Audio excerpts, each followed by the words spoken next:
ICA presents.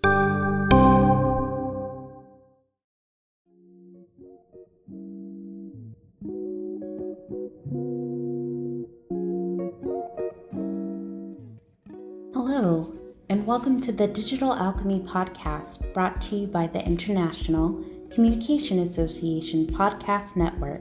My name is Moya Bailey.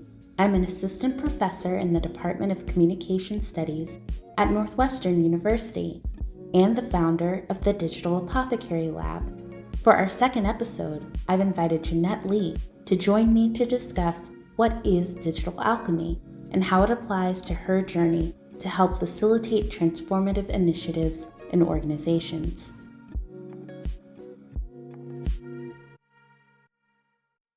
I am so excited to be here with Jeanette Lee, who is the co-executive director of Allied Media Projects, where she has worked in various leadership roles since 2006. Over this period, she has led the growth and evolution of the organization through facilitative leadership, innovative program design, resource mobilization, and network cultivation. She honed the theory and practice of media-based organizing that is at the core of AMP's work. She received her education in visionary organizing from her involvement with the youth leadership organization Detroit Summer, founded by the late James and Grace Lee Boggs, and the National Feminist Collective Insight Women of Color Against Violence. She studied comparative literature at the University of Michigan. She is a mom, a dancer, and a motorcycle rider. Jeanette, thank you so much for taking the time. I'm so excited to talk to you. Thank you, Moya. I'm honored to talk with you. Oh, thank you. I would love to hear a little bit about your AMP origin story. What's so interesting to me about your AMP origin story is that I think it also has seeds from your time at University of Michigan. I wonder if you can talk a little bit about the courses, perhaps professors that I think kind of influenced you and got you into AMP work. Well, it was certainly student activism while I was at U of M that kind of led me into the anti-corporate globalization movement of the early 2000s, and specifically the independent media wing of that movement. I was part of starting the Michigan Indie Media Center to cover a protest of the Group of 8 Energy Summit that was happening in Windsor, right across the river from Detroit, I think in 2002 or so. That was all sort of swirling around local organizing in Detroit, student organizing at U of M. I would say it was through my time at U of M also, and through that organizing work, that I crossed paths with Detroit Summer, the youth organization that would then become my sort of political place of upbringing for the next several decades. Also with Insight, as you referenced in the bio. I took some courses while I was at U of M with Nadine Neighbor, Andy Smith, Emily Lawson, Jayati Lal, just incredible radical women of color scholars and folks who kind of really gave me the framework of radical women of color feminist thinking. I do remember that in 2005 specifically, it was through a class called Radical Women of Color Feminism that I learned about Insight, and there was a conference happening in New Orleans that year called The Color of Violence. I think those threads all kind of came together in the genesis of my involvement with AMP. My first job for Allied Media Projects was to coordinate the youth track in 2007, I believe. Also, I was working really closely with Nadia Abukar to kind of bring what was called the Insight track to the AMC once it was moving to Detroit. It was sort of all the radical women of color media makers that were part of the blogging world that Nadia was deeply embedded in. Yes, and that's what I love about it, that it has all of these different seeds and threads that come together to make kind of your position in AMP so powerful. And what you all have been able to accomplish is just incredible. I'm curious what has surprised you most about its growth. I mean, we talk a lot about how Allied Media Conference specifically went from an incredible zine conference to what it is today. And I think we're even struggling with the language to talk about what it is today. What has been interesting to you, or what are some moments in that growth that have been particularly surprising to you? One moment that felt like surprising for sure, and I always think of this as one of the kind of turning points in AMP's story, was that after the conference had moved to Detroit and the quality of it had substantively shifted to be rooted in the radical movement legacies of Detroit, as well as kind of weaving in these different movements from around the country. Yet it felt like a big question, like, what's the value of this conference to Detroit? After every conference, more and more local organizers would come to us and say, like, we learned how to do, cell phone journalism at this conference. Even though that was taught by day labor organizers from Los Angeles, they would be like, we want to learn how to do that, and we lead a training for us. We were like, well, we don't necessarily know how to do all these digital media skills that you experience at the conference, but we can try and start building up capacity for more of these kinds of trainings and this infrastructure. When Obama was elected in 2009 and the Stimulus Act was passed, there was a big piece of that was committed to, quote unquote, closing the digital divide in cities like Detroit.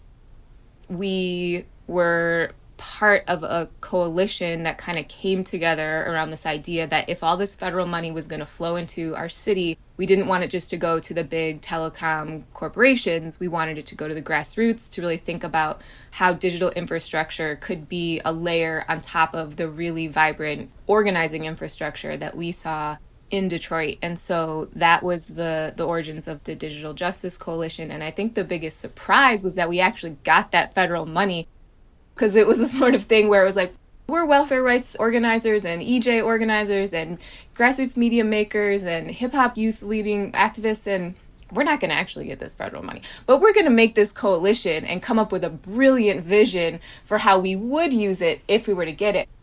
When we actually did, and it was through partnership with Michigan State University that we were able to get that money, it was really game-changing. And I think for all of the folks who were involved of that era, we were stretched in ways that we couldn't have imagined in terms of both our organizational capacity, all of our personal relationships, our political ideas. It was just stretch. And so that was a period of such learning and growth. Upon the ending of that, what we ended up doing with the infrastructure that was built through that was to launch what's now our sponsored projects program. Brilliant. It seems like with all of this work, there seems to still be this thread of like academics. I heard you mention Michigan State being part of this and kind of your own origin story of U of M. I wonder if you have any thoughts for how academics and communication scholars can show up better for digital media makers, for the kind of work that AMP is doing going forward. What do you wish that academics and communication scholars would like take to heart about our movement work and what AMP is growing? Well, it's interesting. The professor who was the key to the Detroit Digital Justice Coalition was someone who we had never worked with prior and really haven't worked with since. But his approach to me really embodies what I wish more academics would do, in the sense that there were several rounds of this federal money. And I believe Michigan State had gotten an initial round. They had been working with libraries in rural areas to distribute that money. They had come to Detroit and they wanted to partner with Detroit Public Schools or with the library system. They had been making inroads at the top institutional heads around here and getting nowhere. And so they were like, well, I don't know, maybe we shouldn't partner with Detroit. We'll just stay focused on the rural areas. I crossed paths with him at an event where the National Telecommunication Information Agency had been doing these little kind of info sessions around the country. So I attended one of those, and he spoke about their first round application. So I approached him afterwards and I said, we're in Detroit and we're a grassroots coalition that has been doing all this type of training with teachers and working with small businesses, et cetera. Maybe Michigan State wants to partner with us if you can't get a connection with like the schools. Basically, like, you can go into schools via teachers and students more from the bottom up than the top down. And he was just like, sure. The trust that this kind of partnership could happen with an entity or a movement that was already in progress versus the idea that I think oftentimes academics come with, which is that they have to enter a space and start something new. Then it's a matter of bringing people from a place into that new thing, getting them to the table, getting them bought in. And here was a perfect example where it was, we've been doing all this organizing to create this whole vision for how this money could be used. And you, academic, could just basically play a crucial role in kind of co-signing our application. Yeah, that was, again, a surprise that it happened that way, but a really good surprise. Yeah, and I'm curious then, what about his talk made you feel like you could approach him? Was there something in what he was saying that made you feel like, oh, we can probably do this? I don't know. It was so many years ago. I don't think it was anything particular other than the fact that he said that they had had a successful first round application and that they were trying to find partners in Detroit. I love that. I'm just want to reflect back to our listening audience that academics can play a crucial role in helping organizing that's already happening, that they don't need to reinvent the wheel, that they can really come in and just be the link. Yep. Just have to really be listening and attentive to that rich world of organizing and thinking and movement building that's outside of the academy. Absolutely. And building on that, this podcast is called Digital Alchemy.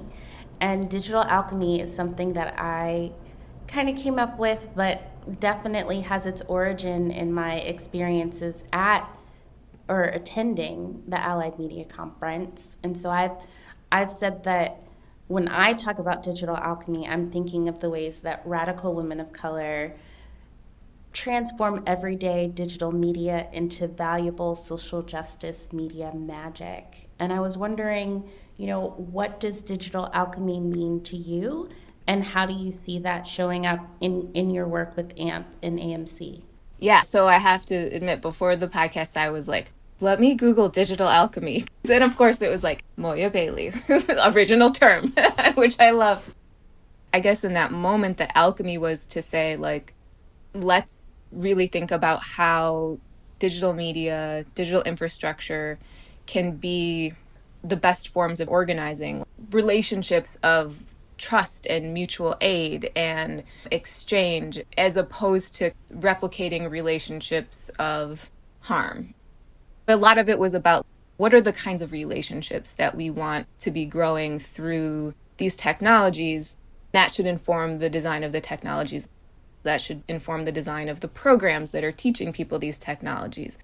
When I look at some of the outgrowth of that work today, it does feel like alchemy, this thing, the internet, that can do so much harm, was transformed into a source of healing, connection, and radical idea generation, right? So that feels like a kind of magic. And I guess I'm thinking especially of like the work of the Detroit Community Technology Project and their Equitable Internet Initiative, where grew out of the training in how to use the internet, how to make media for the internet, but became how to build the internet and do it in a way that is countering the legacy of digital redlining, do it in a way that's maximizing neighborhood strength and connectivity.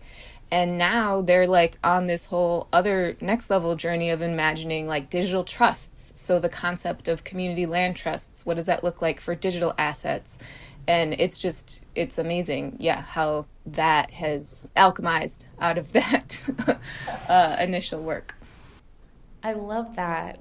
I think of AMP and AMC being so instrumental in introducing people to new tech. So my question now is kind of what new tech do you see on the horizon? What are some of the things that you're dreaming of, hoping that we'll have in this new world as we go forward? It's so hard to say. For a while, we've joked about this is going to be the year where the opening ceremony is like a hologram presentation by someone from another time or someone from across the world. I think it will always be like some level of like tech innovation that, we won't know till we get all the session proposals in and we're like, whoa, that sounds wild. Like, we need to have that. But then it'll also be like the concepts that like folks really need to be understanding in order to have the tools for navigating and dismantling the system of harm under which we live, and then also dreaming up the next thing.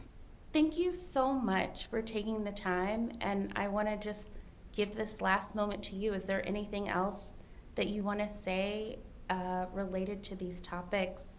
Anything else that's on your heart or mind at this moment? Yeah, just that I appreciate you so much and this conversation and the work of academics like yourself who are like thinking about all this work. I guess I got a bird's eye view, right? Because like for me, in the day-to-day of it, I'm just thinking about how to make sure that people's bills get paid, right? When he first asked me, I was like, I don't really have anything to say about Digital Alchemy because I feel like that lives in the realm of people who are making media, and I don't even use social media, and I'm running an organization. The fact that you have this special role for like the radical folks within academia who are memory keeping, being able to kind of like look at all these pieces and say this amounts to something that is worth naming and remembering and tracing back the origins of. Otherwise, just the crush of information and current events and things that churn and churn. I wouldn't even remember some of these things if not prompted to remember and keep remembering and telling the story over again. So thank you, Moya. Oh, thank you so much, Jeanette. I so appreciate our time. We'll see you next time on another episode of Digital Alchemy. Digital Alchemy is a production of the International Communication Association Podcast Network. This series is sponsored by the School of Communication at Northwestern University. Our producer is Danielle Christian. Our senior production coordinator is Nick Song. Our executive producer is Aldo Diaz Caballero. The theme music is by Matt Oakley. Please check the show notes in the episode description to learn more about me, my guests, and Digital Alchemy overall. Thanks for listening.